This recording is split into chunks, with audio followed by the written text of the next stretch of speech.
What is going on, everybody? Welcome back to Around the Arena. I am Sam, this is Cody, and you're listening to the Finals Central. This episode is Season 2, Episode 3 of Around the Arena. And for those of you that don't know us, we are the Finals Central podcast where we talk about everything within the finals, from casual gameplay to competitive, etc. We're beginner friendly, but we do dive into a ton of other topics. In today's episode, we're actually going to be talking about some things even outside of the finals a little bit, as we do occasionally here on the pod. So, Cody, go ahead and tell everybody hello. Dude, hi. How's it going, everybody? One important note before we get started is that this podcast is sponsored by CNS. Thank you, CNS, for providing all the support you do for the season. We look forward to finding out who our season sponsor is for next season. Actual one piece of news that is important is the pod is actually over on Spotify. Yeah, all of season 2 is available on Spotify for you to listen to. We do include video just like we do here on YouTube. So if you want to watch gameplay and things like that, you can. It doesn't correlate at all to the pod, but if you want that audio only experience, whether you're in the car or running at the gym or doing whatever, we are now there for you. So check us out. You can follow it on Spotify, Around the Arena. Moving on, some incredible news that we are super ecstatic to share. We finally broke 3,000 subscribers over on YouTube. Yeah, which is a huge deal to us. We're still a little frazzled on it. I'll be totally open in admitting that this episode, I'm probably going to be a little scatterbrained slightly. There's a lot going on, Sam? and we're going to be talking a lot about the community because it's been throwing us for a loop. But Cody released a video. We both collaborated on it, talking about the esports scene in the finals and whether we think the finals is ready for esports. And it's gotten some great reception, a ton of engagement, and out of that, we managed to snag 3,000 subs. So some slight. We're super excited about it. Yeah, and we're trying to figure out maybe how to celebrate. But that brings us to our next topic, which is what's got me a little scatterbrained, and that's the fact that our community tournament is happening this Sunday. This episode should be out just before it, but this Sunday at 2 p.m. Eastern Standard Time, we are hosting our July, yes, we know it's August, but July community tournament. This is a cash out tournament with final round bracket at the end. It follows similar in format to ProHubs, but it is beginner friendly. But we have people of all ranks playing in it, and massive shout out, actually, Embark is helping us. They are providing us with prizing. If you guys don't know, we typically pay for prizing out of our own pockets. Thank you so much to Embark for helping us this time. This is a major weight lifted off our shoulders, and it gives us a little bit more wiggle room to invest in other things within the channel. And off our wallets, yeah.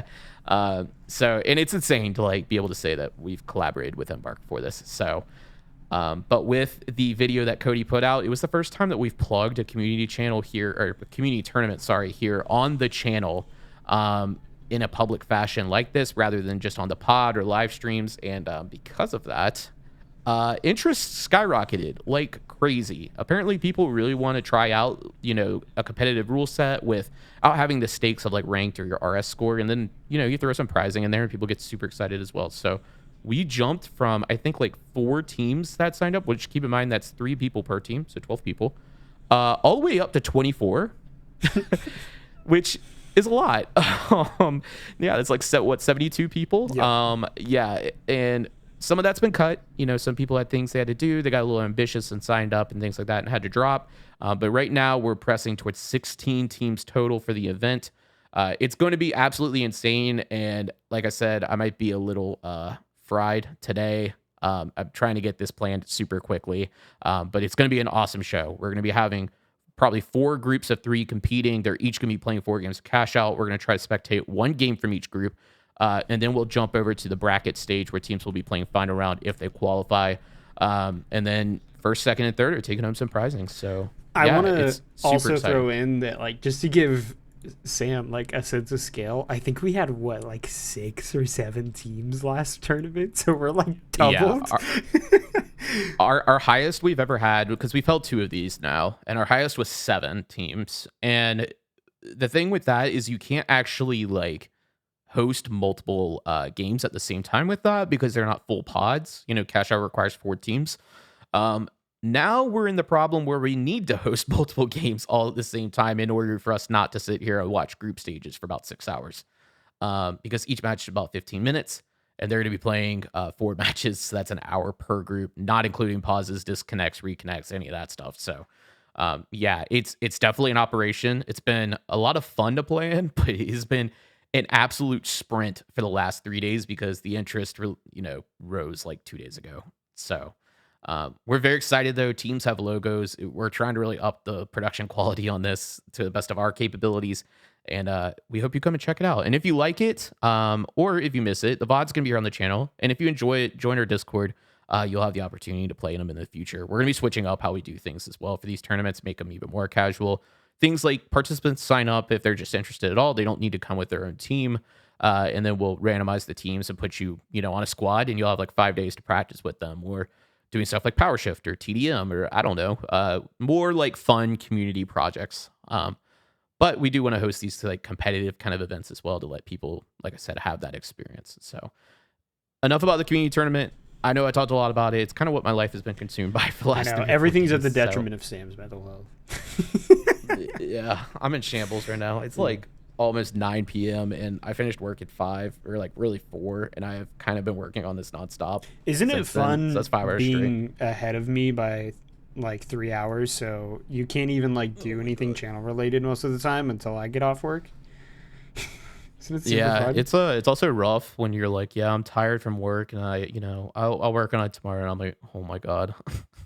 I'll be up till like 4 a.m. I'm like, I get up earlier and go to bed later. I'm like, I'm a machine apparently. Dude, that's just need oil. Literally how I'm running on Celsius at this point. I had to tell Sam yesterday. I felt bad. It's just like I got off of work and I like, even my girlfriend was like, dude, you need to like, you look stressed. Like you look.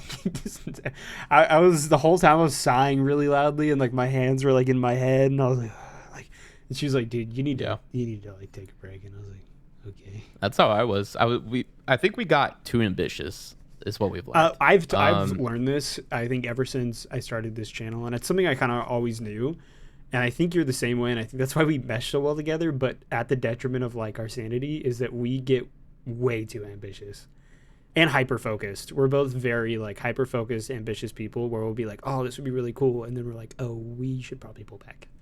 But it's good. I think it's better to push for the stars and then pull back later than start at the bottom. But go ahead. No, definitely. I mean, when we started announcing this tournament, we didn't expect for it to take off like it did. And so we release videos typically like midday for us, and we're normally working, and we kind of have like our analytics up on the side and we're checking it on mobile and things like that, but we don't check like we check Discord, but we don't check it like as intently as we are like with analytics. And then all of a sudden, like one of us checked Discord and we're like, have you seen how many teams we have registered? And we're like, how many? And it was like 17. And I was like, oh, that's a lot. And we had already like put out the rule set and stuff. And originally, people in the community were like, hey, we would rather have the event be multiple days and like watch every game.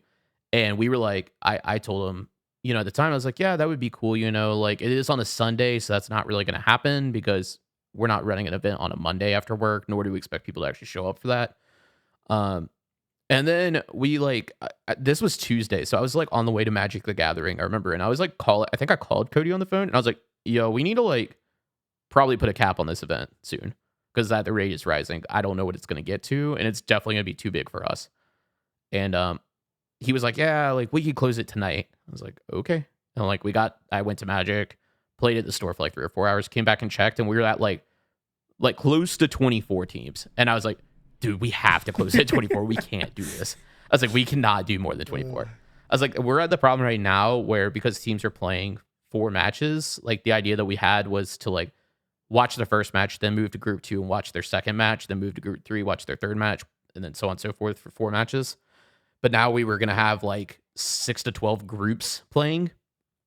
And I was like, it's feasibly not going to happen. We just can't do that. And so we've had people drop out. Like I said, we're back to 16 or getting almost to 16 here. We've capped it at 16. That's our magic number because that means we get to watch 1 game per group. But yeah, I think we learned a lot.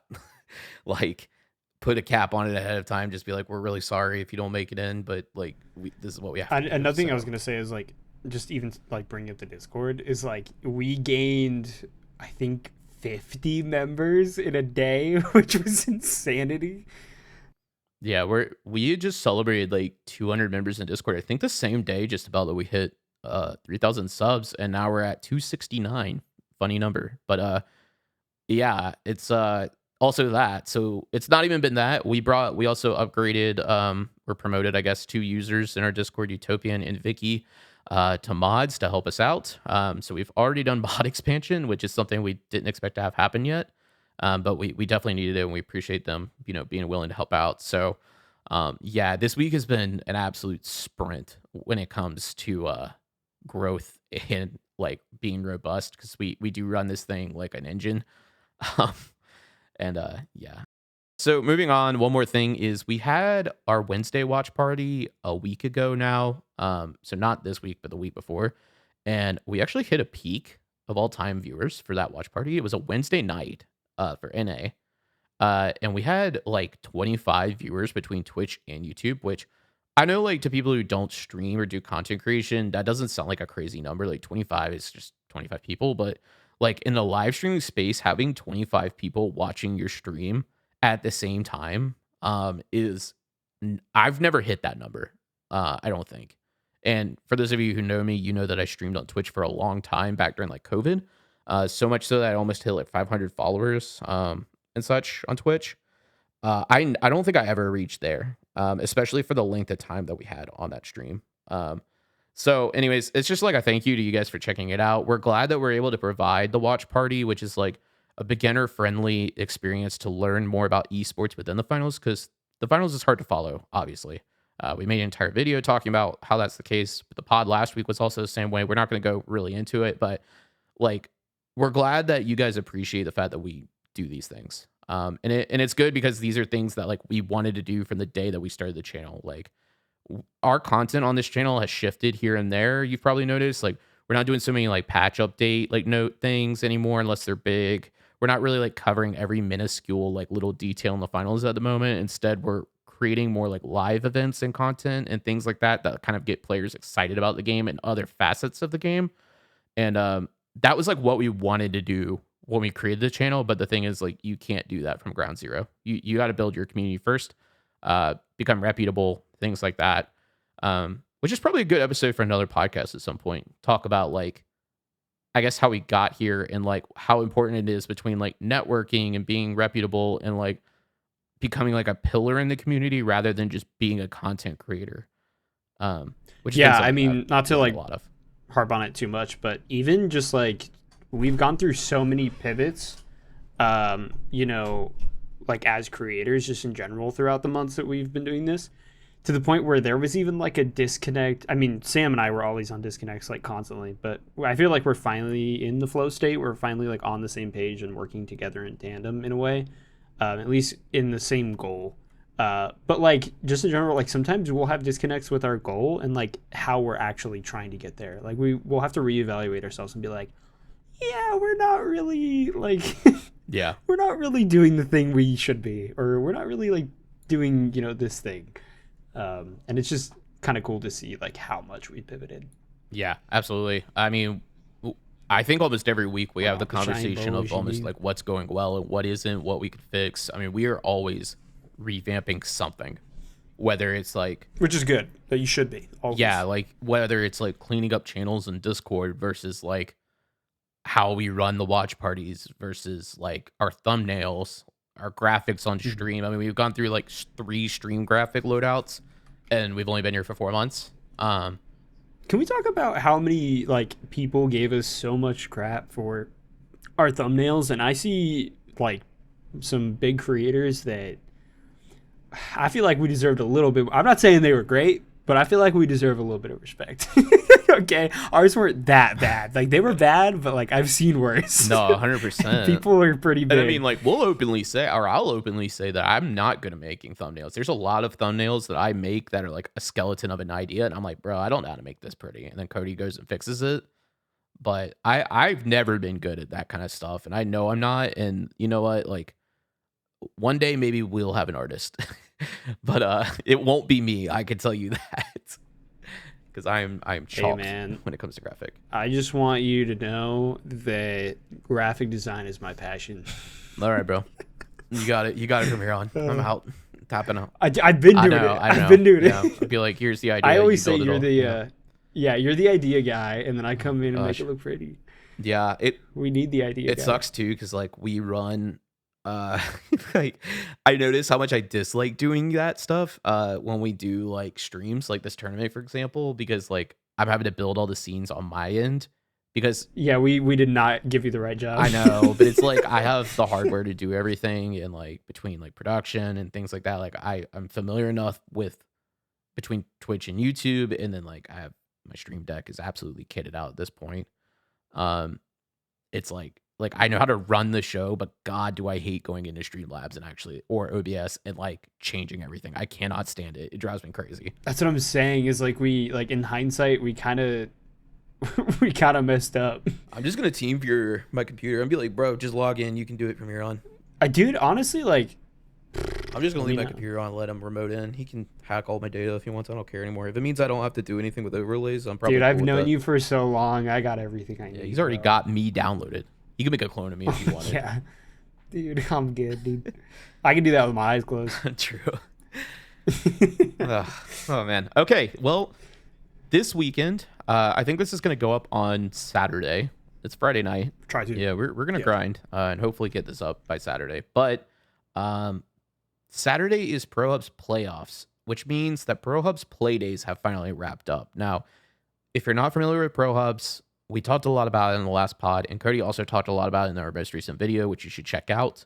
But the TLDR is that Playdays were essentially the group stage for EU and NA. Teams competed in multiple games of cash outs in a pool, and they earn league points, which determine seeding for this weekend's playoffs. Now, playoffs is where things change up.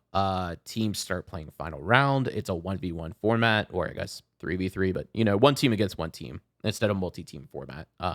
And so we're expecting a lot of changes. But one thing I want to talk about before we actually get into playoffs and what we think is going to happen is let's kind of go back and rewind and talk about what happened during the play days a little bit, Cody. So first thing, I already wrote it down. Fourth party cash box, man, broke my heart. And I don't know what is the problem. Fourth party cash box, for those of you who don't know, that's a team that we pull for because one of our few pros, we have a couple pros maybe in our Discord now, but the first one was Brutal Logic, who joined our Discord. And so ever since we started following ProHubs, we've been pulling for that team when they're on the screen. They had a pretty solid performance season 0, which was last season. I think they finished around middle of the pack or so. But this season, they struggled. There's no other real way to put it. I do think they were kind of like the team of misfit toys in the sense of they started the season off with Apo. He started day 1 on the bow, and then just after that, they swapped the team around. So, Cody, we've watched a lot of ProHubs. What do you think kind of happened with that team? Do you have any thoughts?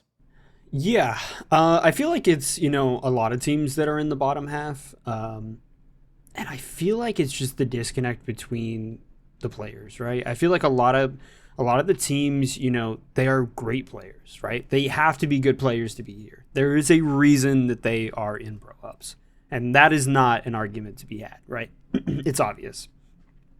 For some reason, though, and we've talked about this before, particularly our new video, is that the difference between the teams that are the best and the teams that are the worst is that they are able to work together and they have the same idea. They are working in tandem. They are a hive mind.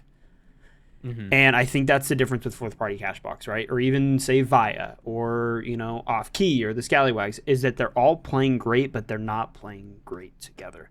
And I feel like we've seen it before on fourth party Cashbox, especially tons of times that they just have different ideas, and I don't think the communication is as well as it can be, which makes sense, right? Because they've switched out a lot of their players. There's been some subs that have been in for a lot of their games, so it makes sense. I mean, who knows? Maybe they'll pull through. Yeah, I think they're starting playoffs in the lower bracket, if I'm not mistaken. I don't have it pulled up, but that's going to be a tough hill to climb.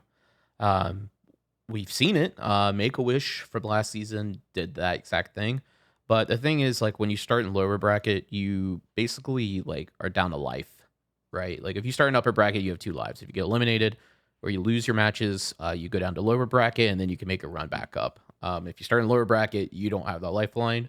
So if you lose your series, you're just out. And so they've definitely got a ways to go. I mean, switching to final round, anything is possible. It is a totally different game, in my opinion. You know, it's much slower paced. It gives players enough time to kind of calculate their moves, but every mistake compounds a lot.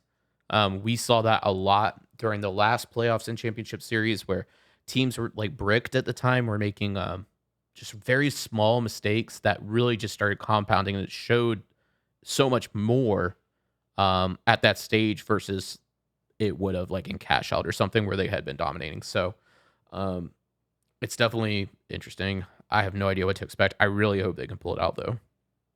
Yeah, no, I actually really want to go back to that point that you said about compounding mistakes that I think a lot of people don't realize that comes with the difference between, you know, cash out or final round.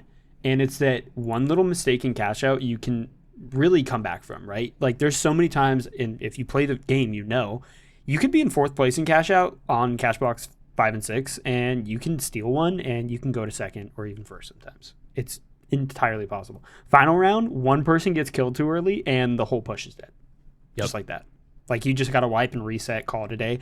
And a lot of the times, I mean, and it's happened to us a million times and it's so annoying, is that you go in final round and you just take a tiny bit too long and now your one push that could have been 3 pushes. Yep. It's just one push. That's it. You get one chance and it's over. So yeah, you know, final round is really, really unforgiving, and that's where you're going to see a lot of teams start to realize, like, oh man, we really need to lock it in.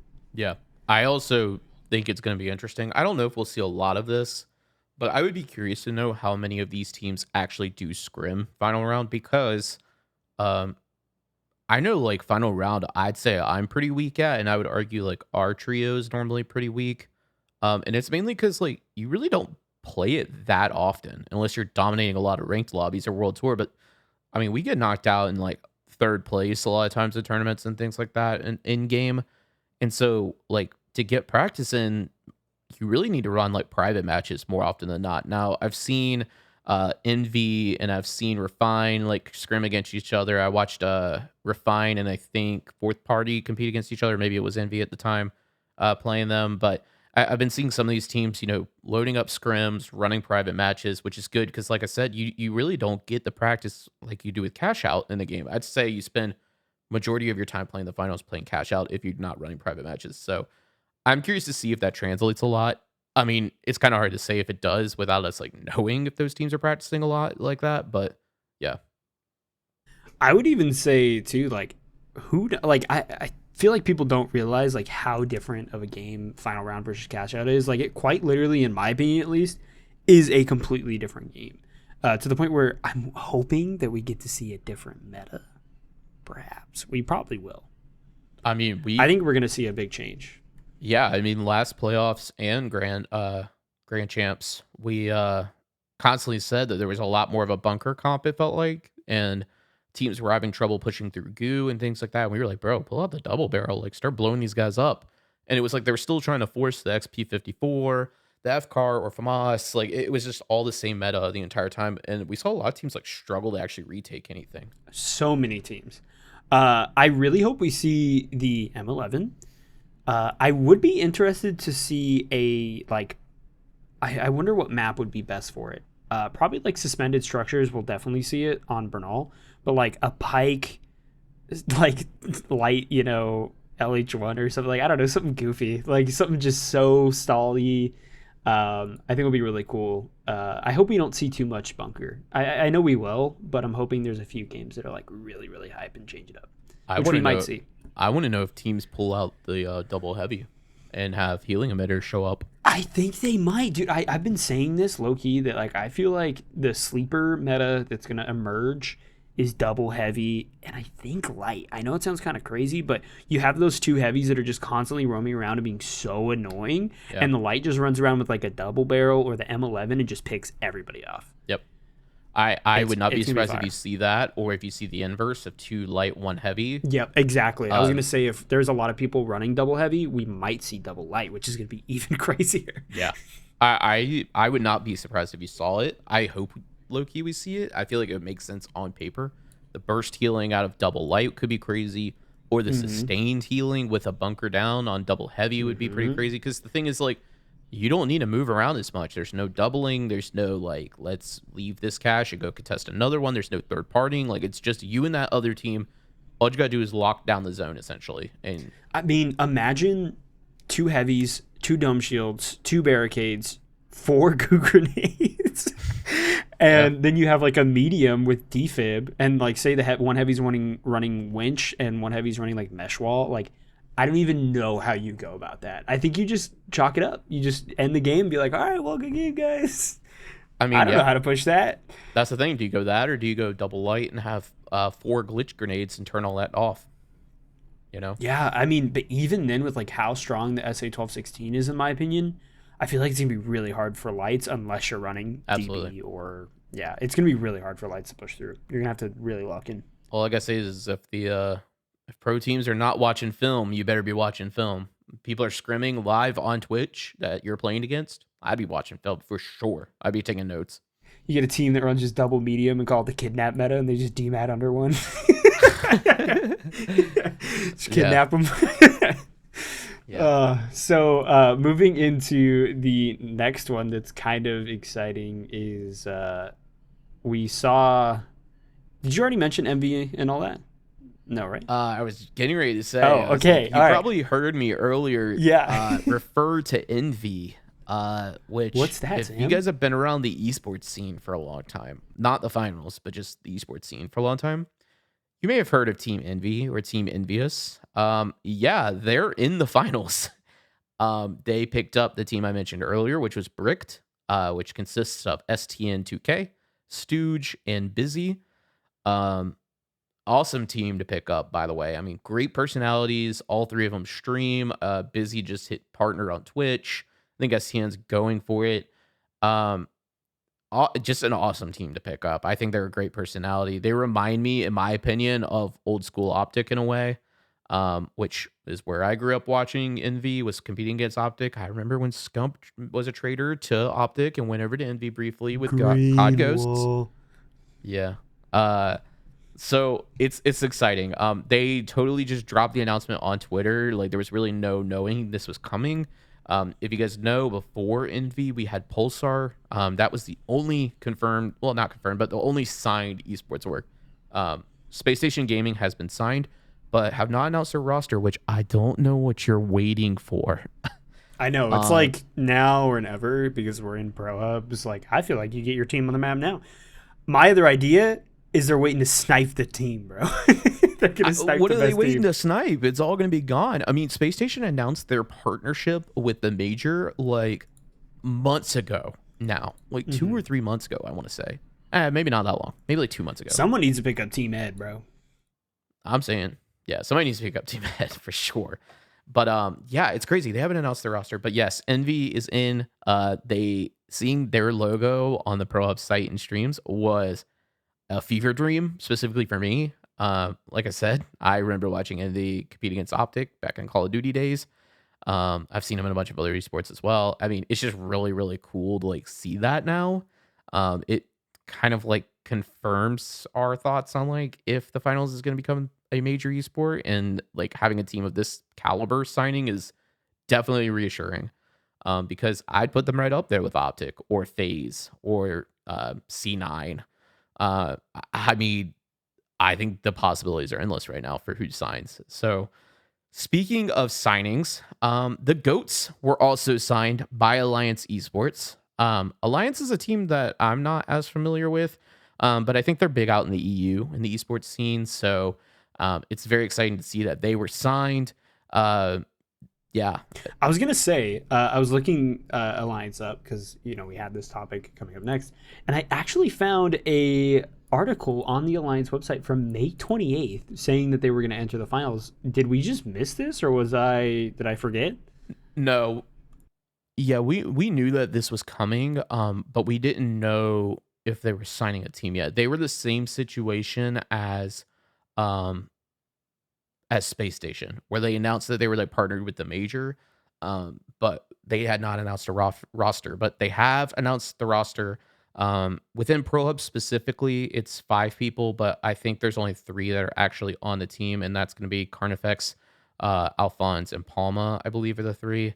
All great players. If you're watching you at all, you know who Carnifex and Palma are. So very excited to see that they've signed. Um, that is the roster, I think, going forward for Alliance and going towards the majors. So it's really cool to see like these teams like being signed in a grassroots league like this. Like we're not even at the major yet, and they're already being trusted enough to like carry the torch into the major. I mean, there's a very real chance that these teams don't qualify. Like somebody could just really have a bad time, or they go up against like somebody out in Korea who like nobody has played against yet and don't qualify. Like that to me is pretty exciting to see that like orgs are that bought in already. But that might be also why there's a delay with like Space Yeah, Station no, it's fair. So It's pretty crazy though. I mean, we now have what total of 3 confirmed teams that are signed on ProHubs, right? Yeah, total of 3. yeah, 3 confirmed teams, 4 orgs Wow. for the major. I mean, who knows what's gonna happen next? I'm just excited for them to finally announce 100T. I'm just kidding. Listen, hoodie orgs here. I'll buy a hoodie. Dude, I'll buy a T-shirt. I'm telling you. I would Give me a T-shirt. I'll buy an $80 T-shirt in a heartbeat. Yeah, jumping back to Envy for a second. Okay, so Walton Rio uploaded a new episode of The Vault, which once you're done listening to this, go watch their episode. Yeah, they did an episode with STN, which we'll talk about in a second, or in a little bit, but it is really cool to like see that and hear his story, but also at the end of it, they had a code pop up for 5% off Envy merch, and I opened the store. I thought about buying a jersey, and I said, hold on, I gotta see if Nate Shot come out. Gotta see if Nate Shot comes out of the woodwork. That's my boy there. We can't pick a team yet, bro. I got the Nate Shot sneakers, bro. I can't, We can't pick a team yet. It's too early. I know. Nah, but it is really cool to see like this happening in real time. And I mean, we're not like directly involved with this, but it is cool to be like pseudo involved. I mean, we're friends with a lot of people at ProHubs, so we're like cheering them on the side and stuff. Funny enough, actually, I don't know if you saw this, Cody, but I clipped it, and so did other people from PHL of the community stream yesterday with Oscar. Because he showed in the new update yesterday, the esports screen in game has been updated, and it now has the schedule for esports, like everything for the major. So open qualifiers, closed qualifiers. I should have wrote these down. I didn't even think about it until right now, so I don't know what they are, but they are in game. But at the bottom are the orgs. Okay, so the 4 orgs that we've been talking about are at the bottom of the screen now. And Oscar was like, "Look at these teams," and I was on our Twitch, the Final Central Twitch, and I commented. I said, "You can watch these teams in action for this weekend's ProHubs Playoffs." And Oscar said, he was like, and like the Final Central said, you guys can watch the best of the best play in the ProHubs Playoffs this weekend. And then he proceeded to say like ProHubs was the best grassroots organization there is. Like it was wild. It was like really cool. And I clipped it, and then I told Walt, "Hey, bro, you just let me know when you want to hire me for marketing." But yeah. Anyways, it is cool to see like all this stuff coming to a head, and we've seen Embark hop into ProHub streams before, especially on the EU side. Obviously, and it's too late at night for them. They're like it's like 2 a.m. or something. So, but yeah, it is really cool to see like them supporting it. So I'm happy for ProHubs, and I'm happy for all these teams, and it's cool to be being like I said, pseudo involved with it all. So, we've already touched on our topic of playoff expectations. So let's go ahead and move on to the next bit of news that actually came out with Thursday's update as well, which is the Embark Creator Program has officially launched. Embark, we've known about this for a while, that it was coming. We didn't really know what it was all like involving, but we know that there have been creators signed with Embark currently. They have in-game merch and things like that to showcase that they are a partner. And we had heard like through the grapevine that this was something that was going to become like an actual more robust program that was going to be expanded. So yesterday we had a surprise announcement about it. It is here, and there are 2 tiers.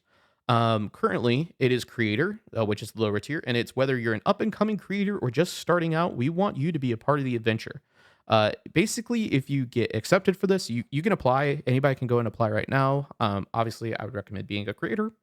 making sure you have Embark content and maybe a little bit of a following before you do so. But worst they can say is no. That's something that I've shared with a lot of creators, like basically who ask how we've gotten to where we are with the channel and things like that. And I'm like, just ask people, man. Worst they can say is no. And if they say no, you know what? Don't bother them for a little while and maybe hit them up after you've, put out some more stuff. I don't know.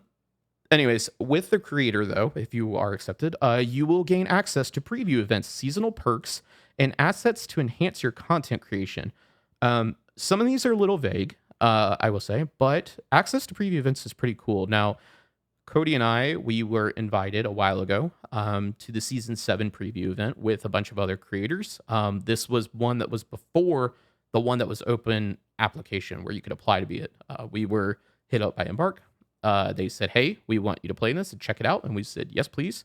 We're pretty tough. You know how it be. Yeah, we're pretty cool. Nah, it was awesome though, because like we met. I mean, that was our first time interacting with a lot of like big creators in this game in space. We met a lot of great friends. We did some private matches with Waltz at the time. We got connected with like people like Young, who we've been playing with recently, and things like that. And so like I said, I don't know if this tier gets you access to that per se, but if it does, it's really cool and you should sign up, and I hope you get it. To whoever listens to this and tries it, I hope you get it. Moving on from this tier though, is partner, which is more the one you probably were thinking of. It's an exclusive tier for trusted creators that have built a dedicated community, have consistent quality content, and an ecstatic approach. It includes early access. It includes the partner bundle, which is what you've seen people run in game. It's like the red hoodie and other things. And then sponsorship, which I think is like you can, have your videos and things like that actually sponsored by Embark, maybe receive some kickback from that, things like that. So if you are a content creator, like I said, and you enjoy making content for the finals or Embark games, because it does mention also art creators, check it out. I've been on Twitter a bit. I've been actually trying to grow my Twitter following slightly just because I'm getting more ingrained in the finals community over there, which people are awesome over there, surprisingly. Twitter can be a spot. But for the finals, it's been awesome. But I will say, I did see some people asking, like, can you sign up for this as a Twitter creator only? Because there's a lot of people who do that, actually, like make art and things like that. And I will say, I don't have the official answer to this, but I filled out the application for our channel. And Twitter is an option. It does, like, you can link a bunch of socials, and it doesn't really say like one's a primary or anything. So like we linked Twitch, YouTube. I linked my Twitter because how it's set up is we're obviously like an organization. We're 2 people, but it's kind of meant for like a single creator thing. But my recommendation is making a application, and even if you only make content on Twitter, sign up for Twitter or TikTok as well. I don't know if that's what they're looking for, but I just wanted to provide an answer here because I saw that a lot yesterday. And it didn't seem like I got much of a response. So there you go. That's really it. I mean, that's all we know about the creator program. I do know it's also being accepted in waves. So, if you get denied or don't hear a response, that's okay. It sounds like they're doing a very small wave from the beginning from what they've said, I want to say. Yeah, that's fair. Yeah, and then they'll continue to do it over time. So just make sure your stuff's up to date on there. I don't think you have to like reapply. I think you're just like in the system, kind of like applying for jobs in a way. So yeah. No, that's super sick. I'm excited to see what sort of creators get a chance to hop in. Yeah. Speaking of Twitter, and before we move on to the next topic, because Cody actually just reminded me, we are going to be hosting the watch party for Atelco's event. Cody, do you have the details of that event pulled up by chance? No, but I'm going to grab it right now off Twitter because I was looking for it. No worries. What I know is that it is one of the first major, or not majors, one of the first LAN events happening with the finals. Atelco is streaming it. It's on a weekend in between playoffs and champs series. I want to say it is next weekend. Yeah, next weekend, the 9th and 10th. I don't have the broadcast schedule. I don't even know if the broadcast schedule is out yet. But we will be watch partying that. Assuming that the hours are not like something super insane for us, we will be watch partying it. So just like we do at ProHubs, we're going to be there to break down the action. If you want to check it out, come hang out on the channel with us. Yeah, that's pretty much it. We'll put the details for it. Most of it, like I said, has been broadcasted on Twitter, like a lot of the information. So we'll put some tweet links down in the description of this pod, both on Spotify and on YouTube. And then I think we just move on to the next topic, which is actually Kelsky's video on the finals. Cody, do you want to kick us off with that? Yeah. So if you haven't seen, there is a video by Kelsky, and I actually hadn't gotten to it. But Sam one night was like, "Oh, dude, you haven't watched this yet?" And I was like, "No, isn't it just gameplay?" And he's like, "No, it's like one of the best finals videos ever made." And so we were watching it together. I didn't totally finish it. I got probably about 85, 90% through. I had like 5 minutes left. And it is genuinely incredible and kind of made me feel bad about myself. I was like, man, this is what I would have killed to do. Yeah, it's so good. And if you haven't watched it, you absolutely should. Go ahead. Yeah, it is like, if you have a friend or somebody that you think even remotely wants to learn about the finals, or at least know what it is, say you play it a lot and you like, we all know how hard it is to explain this game. That video, even though it's an hour long, is like the comprehensive guide to why the finals is the best game, how it works, what each class is, the cosmetics. I mean, literally everything is broken down in that video in a very entertaining fashion. I will openly admit that I even commented on the video and I said, hey, really enjoyed watching this while I worked. I probably ended up it on in the background while doing some work, and I can promise you that I got 0 things done while watching this video because I was locked into it for an entire hour, and then I was locked into it for almost another hour watching it with Cody again.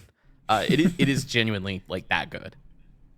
Yeah, I think the editing style definitely benefits keeping it engaging, but especially just the way that he talks about the finals. I'm like, finally, a guy who understands it. I feel like I've always had a pretty strong relationship with this game since we started it up again, and I didn't really have the words, and he got it exactly onto paper. Like, it really is everything in an FPS that you love, but it's also none of the things that any FPS has ever done. Like, it's just, I don't know, it's just everything that's good in an FPS combined into one game. And people at work have asked me, because I'm like, oh, I have a YouTube channel, and they're like, oh, cool, like, what is it? And I'm like, the finals, and they're like, what's that? And I'm like, I can't tell you. It's everything. I'm like, if you played this game, they're like, yeah. I'm like, well, it's kind of like that. Yeah. It's kind of. It's kind of like it's not, though. It's kind of like a hero shooter, except you're not a hero and you're kind of your it's own also character. Kind of like Fortnite because of the DMAT. Like, if you like Fortnite, it's kind of like similar. And then yeah, it's also kind of like Overwatch, and it's also kind of like Battlefield, and it's kind of like Call of Duty 2 and like TF2 and like every FPS ever made. It is. It's all the unique aspects of every FPS brought into one. If you get good enough with dash and pad, it's kind of like Crunker. Yeah, true. Tight. Yeah, real. You should see me on Monaco, bro. I start flying. Yeah. No, it's crazy. And I think I haven't watched really any of his other videos, but just looking at like the thumbnails and quick previews of them, it seems like they're kind of this way where it's like he tries a new game and he basically just hits record from like the first second, and then it's just keeping thoughts while he plays and learns more about it.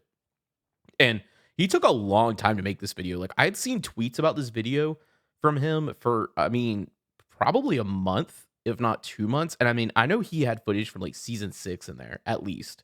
Like, the dude has been grinding this video, and every single update he gave was like, oh yeah, it's like a 30-minute video. He's like, now it's 45, now it's an hour. And it's like, I mean, he covers everything. So much so that I took it, and I haven't really shared that like I do this channel a lot. Like, I haven't shared it in my like public, spaces like on Instagram or things like that. It's kind of like with my like friends on Discord or like my Magic the Gathering community or like things like that. But like I don't share this out like with my actual IRL public life that much. This video led me to finally do it. I messaged my Magic group and I was like, hey, you guys know I have this channel. Here's actually all the info. Here's what we're doing. And by the way, I know that this game is confusing, and a lot of you have said that like you've tried to watch some of our content, but you don't really know what's going on because you don't understand the finals. If you got an hour that you're working, watch this video. You'll understand literally everything and then some. More than even some players who play this game know. Which is just really cool to finally have like that resource for people.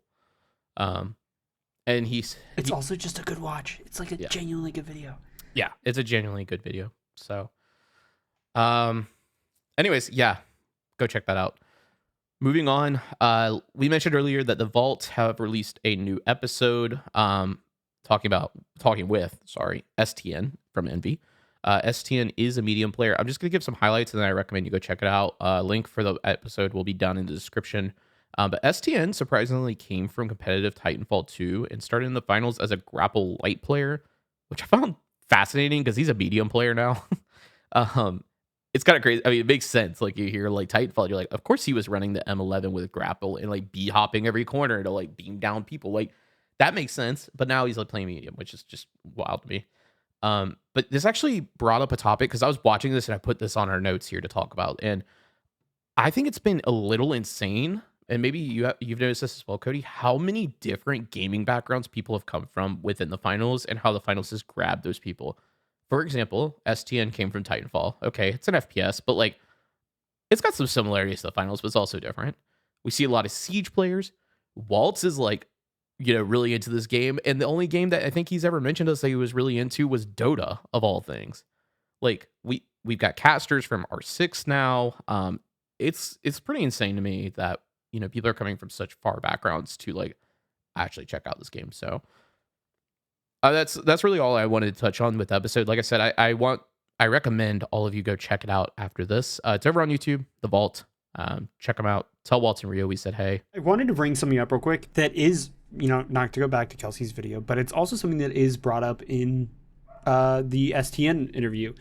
And I think STN made a really great point that they went into the finals and they just their experience of like, all these FPSs that I've played over the course of my life, it just felt right to pick up the finals. Like everything clicked. Like I've done this before.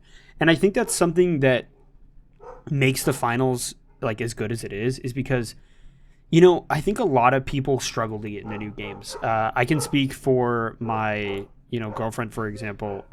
She hates getting into games. She's played Apex for like 10 years. And I'm like, I don't know how you do it. I would lose my mind. It's not 10 years. I know Apex hasn't been out that long, but the concept stands. It feels like 10 years. That game feels old. And she doesn't like picking up new games. And, I always tell her, I'm like, oh, well, it's like this or it's like this. And you can do that with the finals. Everything is like, oh, it's kind of like this, but it's different. And you pick up the game and it just makes sense sometimes. Like just certain stuff and it just clicks. And I love that. And I just want to bring that up. Sorry. Yeah. Go ahead. No, those are good points. Moving on, because we don't want this episode to go too long, and I have one topic that I want to talk about that might take a moment. So, quick thing that I wanted to talk about was when I was taking notes for this, which was last week, Esports World Cup was going on for Call of Duty. So I was watching Scump's Watch Party on the side and kind of doing that. And one thing that was new with Esports World Cup this year for Call of Duty, and it's never been done before, was coaches for the teams were allowed on stage during the matches. Specifically in respawns, coaches were allowed to comm with players, just min-map, just like normal, which I thought was really cool. And then in Search and Destroy, which is, obviously a little more calculated on the line, not giving away info, coaches could only talk in between rounds. I was curious your thoughts on this, Cody, because I think this is an awesome move. I love this. I mean, if you watch like basketball or football or any other sport, like coaches are yelling to their players all the time and giving communication. It's not just in like timeouts and stuff. So, that's really cool. One thing that I wanted to ask actually was, should the finals do this at the major? Yeah, I actually would love to get into this. And I don't know if we ever talked about it on a video or in a live stream or something. I think we talked to Waltz, and maybe that's what I'm getting at. Just shooting like the stuff just around in a chat one day. And I love this. I love it so much. I don't think we should do live comms, obviously, for competitive reasons. It poses a lot of issues that's different.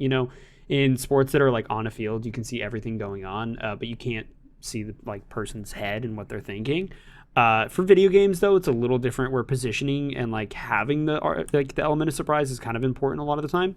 But being able to have like mid-series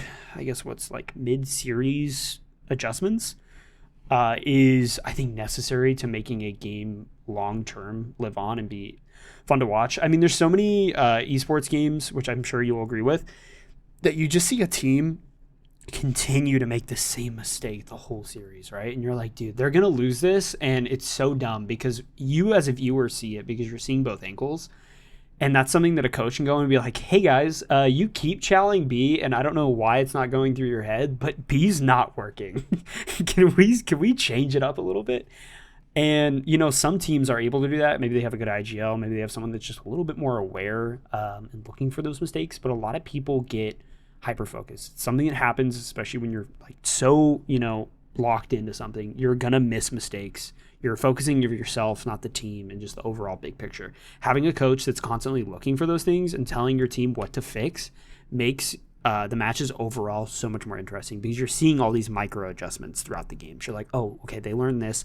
And you watch the teams learn each other and are constantly pivoting and outplaying each other every single step of the way. And that's what makes esports interesting.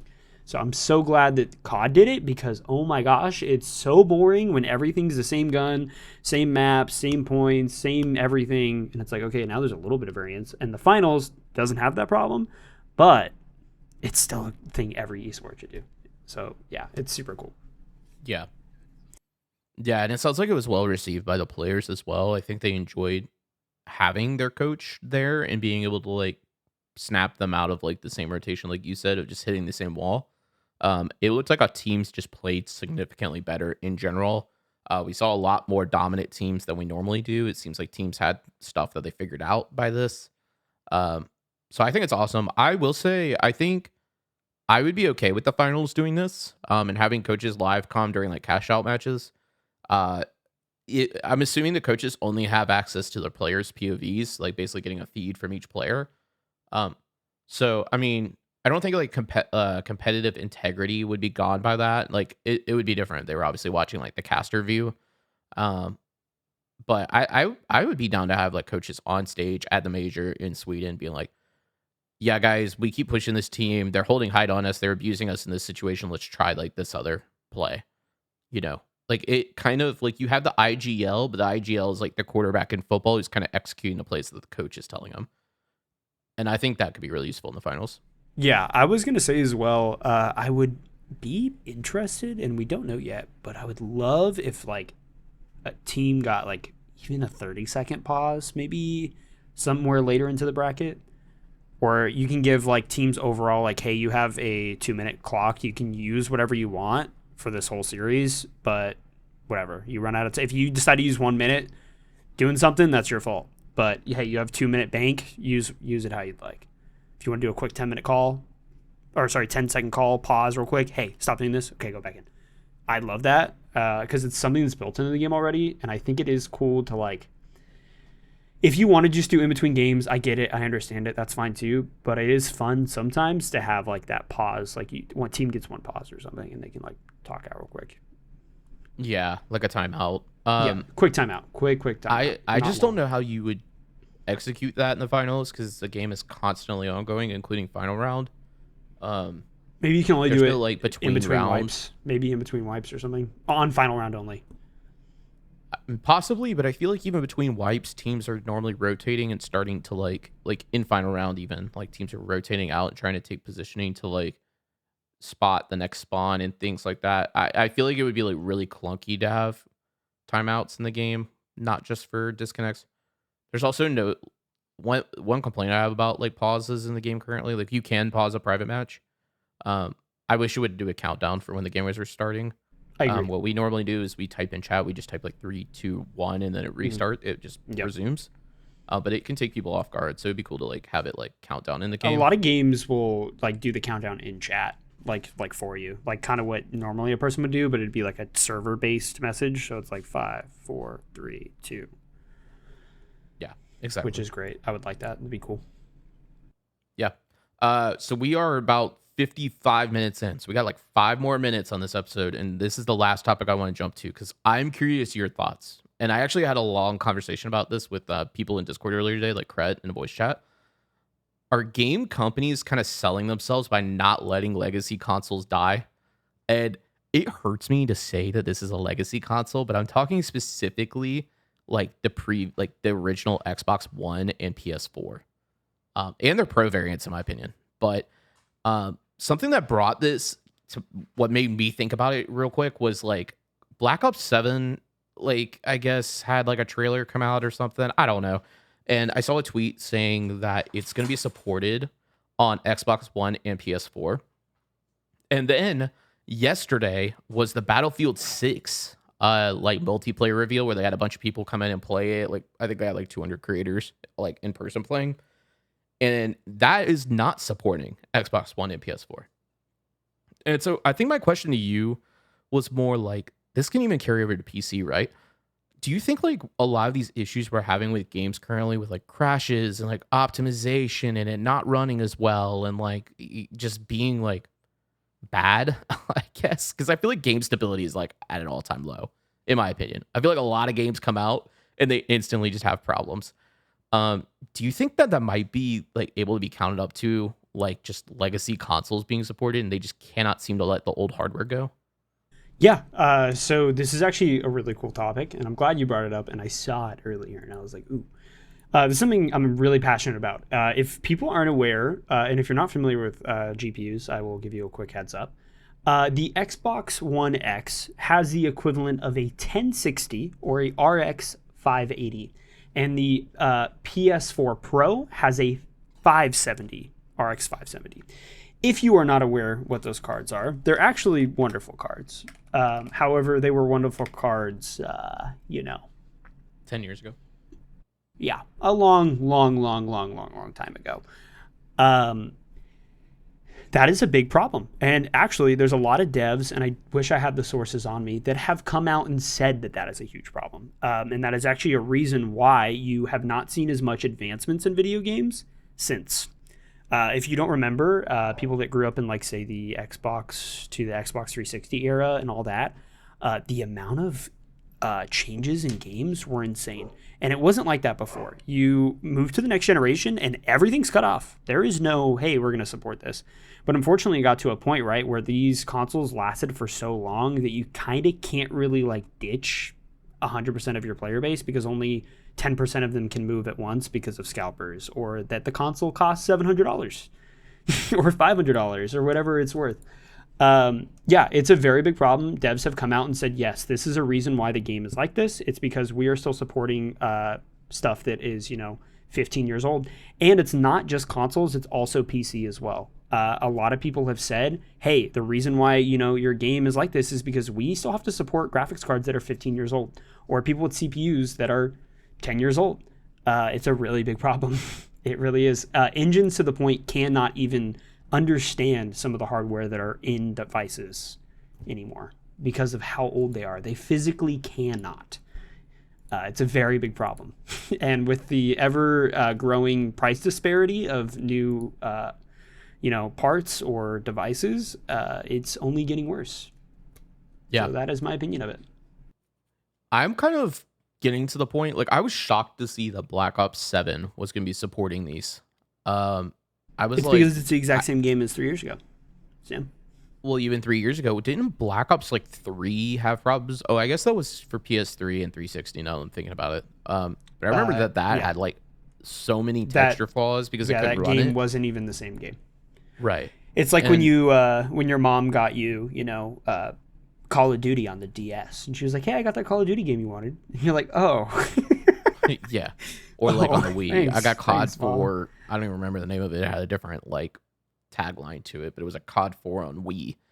But like at some point, I feel like devs just need to like rip the Band-Aid off. I think it's time. I think we're far enough in at this point to where they're like, yeah, sorry, if you want to play the new game, you got to move up. I mean, I think I like that Battlefield is doing it. I watched the gameplay yesterday, and let me be clear, we are not pre-ordering the game. Do not freaking pre-order Battlefield 6. Don't you do it. Wait for the game to come out. Make sure they deliver on their promises. But I am going to say, game looked way, way, way prettier than games that are coming out currently, and it seemed to run very well. And I think it's because it's built for modern hardware. And the conversation I was having with somebody in our Discord earlier about was they were talking about how like they think Nozomi's Citadel is a bad map. And I asked them, I said, why do you think it's a bad map? And they said, because it runs bad. And I said, I don't know if you can say that a map is bad because it has worse performance. Now, this person, their specs are like 4 gigs of RAM or something, or VRAM. Okay. And I was like, I think it's time to just understand that this map was not like built for you. Like, Embark has done a lot of optimizations. We know that with Season 7, they made some huge CPU optimizations to like help out the low-end systems. And I understand that they need all the player base they can get, but like, there's probably a cost involved with that, right? Like, maybe it's server usage, maybe it's something else. I mean, I don't know enough about game development to like really talk about it in that sense, but like, at some point, do you just say, I'm sorry, but your system just is not going to meet the like requirements that you want? Like, it's time to just upgrade. Like, I don't know. It's a tricky like thing to balance, like you said. But, you know, the conversation we were having was like, just basically, it doesn't run as well as other maps, therefore it's a bad map. And I was like, well, that's like saying that a Honda and the Ferrari are the same because they can both drive 60 miles an hour. I was like, but do you mean to tell me that a Honda is a better car than a Ferrari, or a Ferrari is not going to perform better than a Honda, or they shouldn't build racetracks around the Ferrari? Like, I don't know. It was like a really just back and forth conversation, but I just found it interesting. And I was like, yeah, I feel like at some point, like, it's time to pull the plug. It's time to be like, I'm sorry, your hardware is just not meeting the requirements. And, you know, instead of hurting the player experience that's on current gen hardware, let's start building around them and taking advantage of the hardware that they're giving us. You know, I think that would also get us out of this DLSS and RTX loop that we've been in forever, that, in my opinion, games aren't even leveraging properly for the same reason. So, Oh yeah, no DLSS, which I used to get flamed for back when I was hyped for it. I just want you to know I was a real OG back then, and I suffered a lot of hate from that, but I persevered being a DLSSer. Yeah, exactly. That's what they call us, as a DLSSer. By the way, you would know if you were back then. I was. Anyways, dude, I want you to know I was on Fortnite. I was like, dude, Fortnite. It was like 2020. And I was like, dude, they're adding DLSS to Fortnite. And it was like, shut up, nerd. And I was like, okay. Guess everyone's running it now. It's kind of cool. Yep. No, it has killed game optimization. It is a terrible problem because they said, okay, if you want to run your game at anything above 1080, what if we just make you render it at 1080 all the time and then just upscale it? Raw AI. And I'm like, dude. Well, the thing sucks. Is too. The thing is, like, do they need this AI optimization if they just built games that could leverage the power that's built into these cards currently? Or are they kind of like basically throttling their games and then using AI to like help optimize it for systems that really shouldn't have been playing it in the first place? And I think that's like where I'm at with it. I'm kind of like, I think a solution to like the DLSS problem, or like the AI upsampling and like all those kind of things that honestly just cause more problems than a lot of times they solve, it's just finally be like, I'm sorry, your game's just not going to run. And you're welcome to play it, but you're probably going to get like 30 FPS, and it's not us. It's not our game. It's a you problem. It's your system. You know, you decide to drive your car down the highway with 3 wheels and half a tank of gas. Like, I don't, you know, at some point it's not the road's fault. You know. Anyways, that's all I got today. I apologize if I've been yapping and off the rails a bit. Like I said, it's been a hustle the last couple of days. So we hope you guys check it out. Check out all the stuff we're working on. Watch parties, like I said, start tomorrow, Saturday, 1 p.m. Eastern for EU matches, 8 p.m. Eastern for NA matches. And then Sunday, Cash Out, Crash Out 2, The Cashing is our community tournament. And it's kicking off at 2 p.m. Eastern on the Vinyl Central on Twitch and YouTube. Come check us out. We hope you enjoy it. That's all from me. Cody, you got anything else? I'm finaling it. I'm finaling it. All right. I'm finaling it. I'm around arena. I can't even say it. Around the arena. Shut up, Sam. We'll see you guys around the arena.